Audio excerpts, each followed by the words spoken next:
I'm Jen. And I'm Craig. And this is the Knot Project. Take 3. Yeah, we're a little rough today.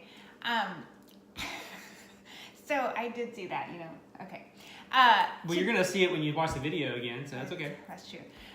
So today we want to talk about, are you guys playing on the same team? And I think we've kind of touched this a lot, but I feel like, at least for me, it is, both of us actually are very independent, self-sufficient people.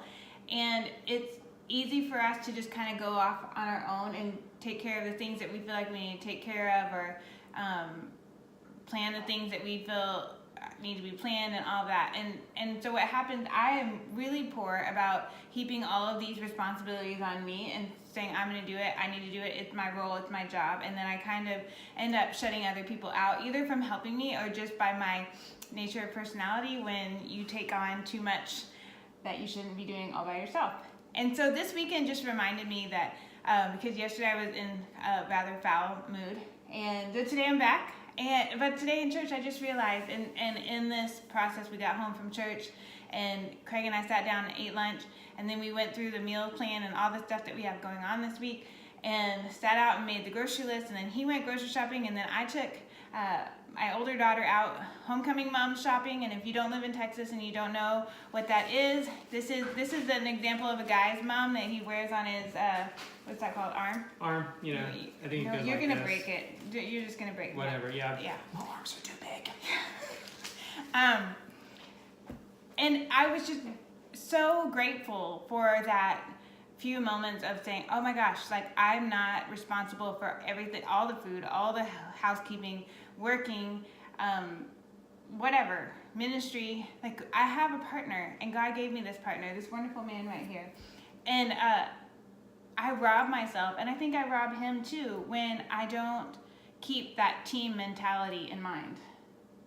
Yeah, so we had talked about this, that, and we made kind of a joke earlier that it took us 18 years to figure out that she doesn't really like meal planning and grocery shopping. And especially cooking. Well, we knew the cooking part. Yeah, we did. But, so I took over the meal planning and the grocery shopping after Jen, took this job. And as we kind of talked about our schedules and how to divide things up. And the point of all that is that there was a change in our life that required us to reevaluate our schedules and recalibrate our schedules, and making sure that we're in sync. And our responsibilities. Yeah, and making sure we're in sync. Because as the husband and wife in this marriage, it's our responsibility to kind of ensure that things are communicated appropriately down, and that we stay in sync. Because if we're not, for those of you who have kids, that's bad news. Right. So it's really, really important to us that we stay in sync. And when we feel like, when we've given each other freedom to say, hey, I feel like we're not connected, kind of raise that flag. You can come up with, a safe word or a phrase or whatever, if you want to make it funny.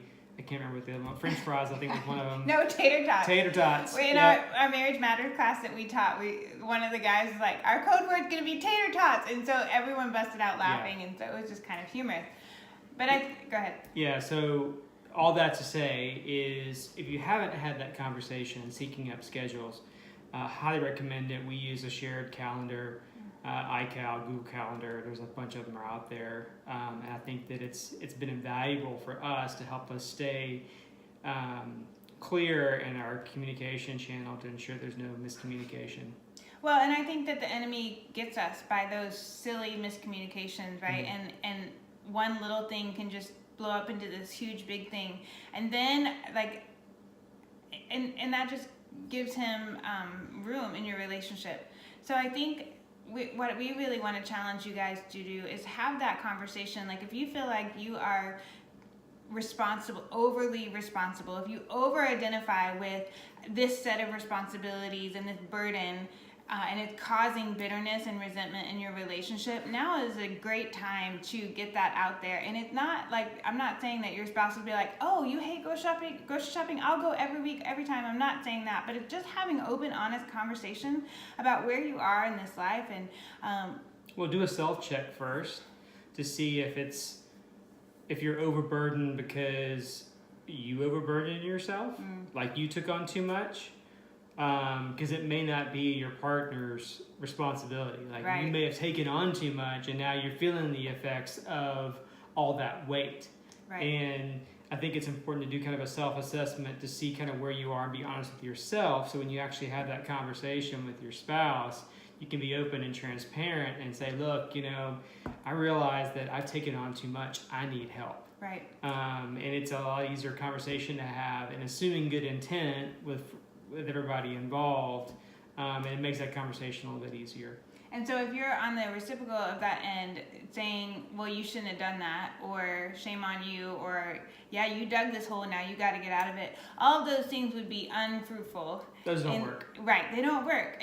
It's about coming alongside your partner and helping them ease whatever burden in whatever way you can, whether that's prayer support, whether that's just being a safe space to listen, whether that's trying to take on some of that load if you can, sharing practical advice, but just being on the same team. Like, we say that a lot, but it is so easy to get off and become enemies. And so this week we just really challenge you guys to think about, are you really on the same team? How can you get on the same team and live that out?